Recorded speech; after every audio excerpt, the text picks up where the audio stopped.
ઘણા વર્ષો પછી સિવિલ હોસ્પિટલ ખાતે નર્સિંગ સુપ્રિન્ટેન્ડન્ટની કાયમી જગ્યાઓ ભરે, જેમાં 3 બહેનોનું રાજ્ય સરકારે પોસ્ટિંગ કર્યું છે।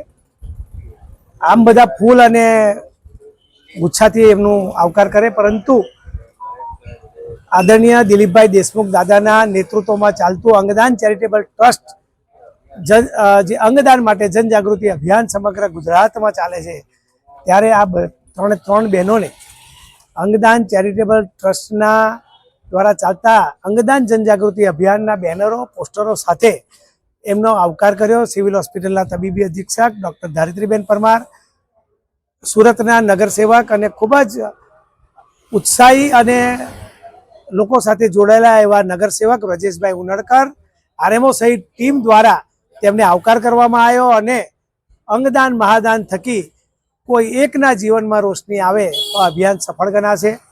સિવિલ હોસ્પિટલ ખાતે 65થી વધુ અંગદાન છેલ્લા 1.5 વર્ષમાં થયા છે અને અનેક લોકોના જીવનમાં રોશની આવી છે। કોઈને હૃદય મળ્યું છે, કોઈને હાથ મળ્યો છે, કોઈને કિડની તો કોઈને લીવર।